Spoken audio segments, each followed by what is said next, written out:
Is running a keyword search on an email box before you collect the email a best practice or not? Coming up next. And the answer is no. It is not a best practice to run keywords against email accounts that only collect those emails. And we'll get into why here in just a second. But first, the idea for this video came up from talking with several clients over the past several weeks. And each of them were going to do just that, run keywords and then collect. So I know that it's a common practice, even though it's not a best practice. And the better practice is to collect the entire email account for a custodian and then run keywords against that. Now, I can hear some of you screaming, whoa, that's a lot of data if I collect all of these custodians, or this client that I have has really bad InfoGov policies, so they've got 20 gigs per custodian, enormous mailboxes, that's not gonna work.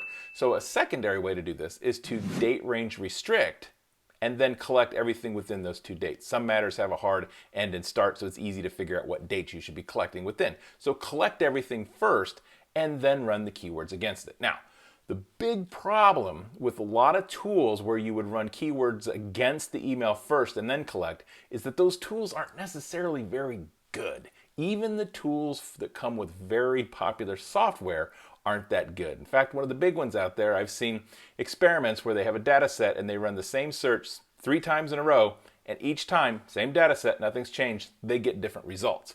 So they're not all that reliable. And one of the other big limitations is that they often don't search attachments. They're only searching the body of the email, and that's a huge miss to be leaving out all the attachments that might be coming with an email. So that's a problem right there, and it can lead to big trouble down the road.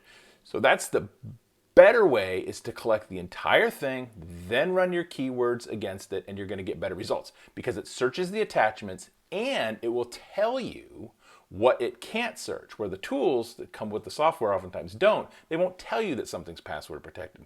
They won't tell you that there was a text layer, but there was no text, or it should have seen a text layer, but it didn't for this file type, or that something's corrupted. So you don't even have the opportunity to investigate to figure out if you need that or not. Now, another secondary advantage of all of this is collecting the entire email box or date range restrict is that if later on in your matter, there's a new issue that comes up, so there's new keywords, you don't have to go back and recollect. You've already got the data, and it's a preserved copy. Because do you trust that if another issue comes up that's maybe outside the initial date range or just new keywords, that the original emails that you collected from on that email account, are they going to still be there? If you collect it all, you've got it all, it's preserved, and it's easier to go back and run new searches against it and knowing that you have it. Further, there are advanced tools and review platforms that you can bring to bear on your data set that can find things that you wouldn't necessarily find only using keywords.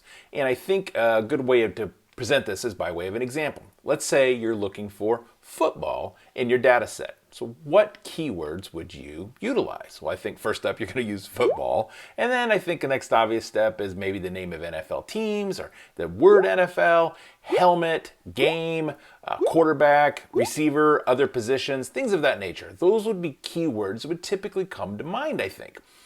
But with conceptual tools, they're not looking at those keywords. Instead, they're looking at the language in the emails or any text that it's looking at to figure out what the concept is to flag it for you or not. So let's take an example here. By the way, on Sunday, PC lost his mind running on 4th and way too far was just stupid. No surprise that he got stomped with that kind of thinking. Now, if you enjoy football, there's a really good chance that you understand that that sentence is talking about a football game. And if you're from the Pacific Northwest, you may even figure out that PC is Pete Carroll, the head coach for the Seattle Seahawks. So conceptually, you know that that's talking about football. But what are the keywords in there that you would have utilized? Likely none. The whole thing has keyword free and would not be flagged when you're doing keyword collection against the email account initially, and would simply not be in your data set.